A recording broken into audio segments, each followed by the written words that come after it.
Corey Feldman has no idea what it's like not to be famous. He was just 3 years old in this McDonald's commercial. McDonald's gift certificates. I literally was famous before I knew my own name. His roles defined the 80s. Goonies. This was my dream, my wish. Stand By Me. You call my dad a loony again, and I'll kill you. License to Drive. The only difference between you and that greaseball is that he has a license and you don't. Films that propelled him into the spotlight for his entire youth.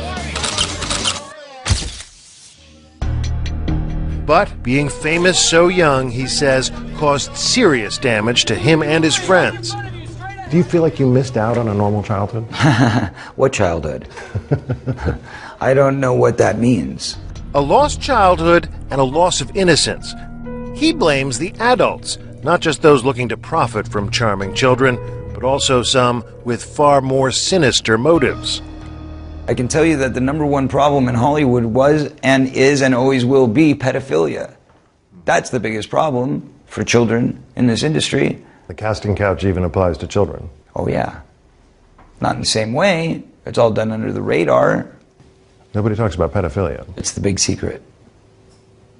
And it's widespread? Oh yeah. I was surrounded by them when I was 14 years old. Surrounded. Literally. Didn't even know it. It wasn't until I was old enough to realize what they were and what they wanted and what they were about and the types of people that were surrounding me till I went, oh my God, they were everywhere like vultures. Vultures who Feldman says abused him and his best friend, the late child actor Corey Haim, his co-star in The Lost Boys. Well, what happens if my mom is dating the head vampire?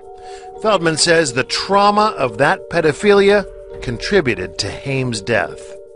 There's one person to blame in the death of Corey Haim, and that person happens to be a Hollywood mogul.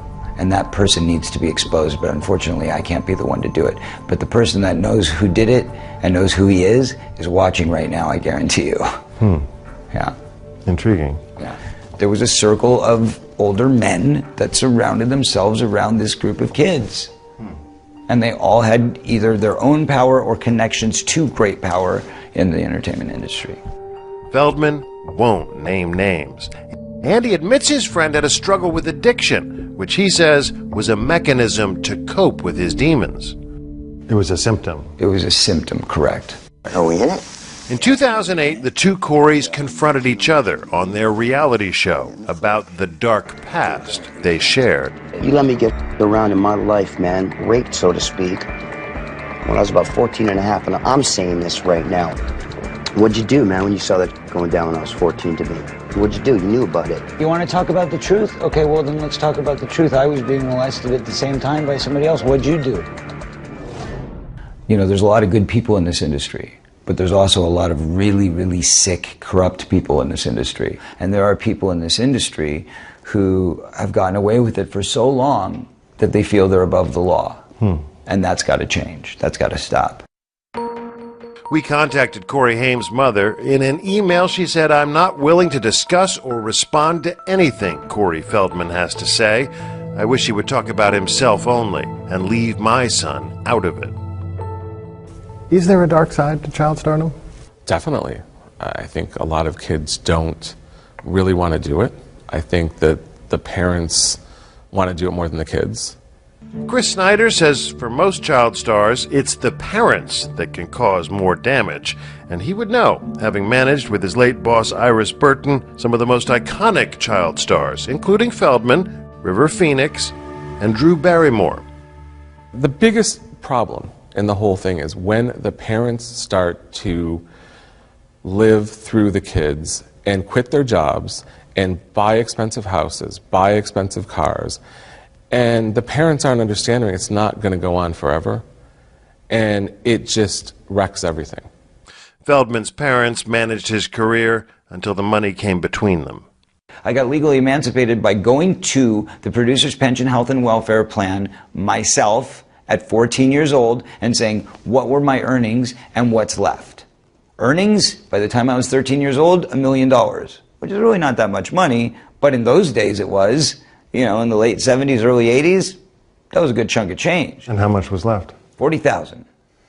And guess what? When I went in for the emancipation trial, my father said, since I spent my time with you on your last film and took it away from my office where I should have been focused, instead, I'm going to ask you for that $40,000 back as repayment for the money that I lost in my business. You had to pay your dad. Correct. You can check the court filings. That was a fact. Wow. So I started at 0 at 15 years old, coming out of the hole. We asked the court for the records, but they're sealed.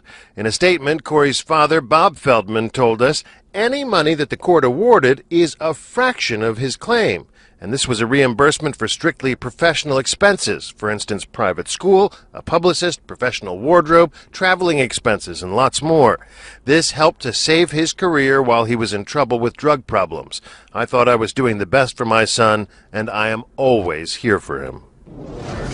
Child stardom is not a dream Feldman has for his own son. I'll see you in a minute.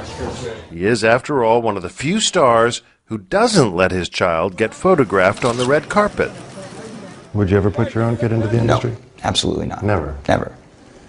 I believe that everybody in this world should have the freedom of choice. And child stars don't? Child stars have nothing.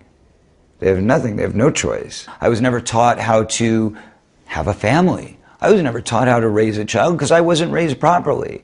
I was never taught how to care for somebody because I was never shown genuine love. I was shown business. This is what you do. Here's how you read a contract. I knew how to read a contract by 10 years old, but I didn't know what it meant for somebody to come in and tell me they love me and kiss me goodnight. That's a problem.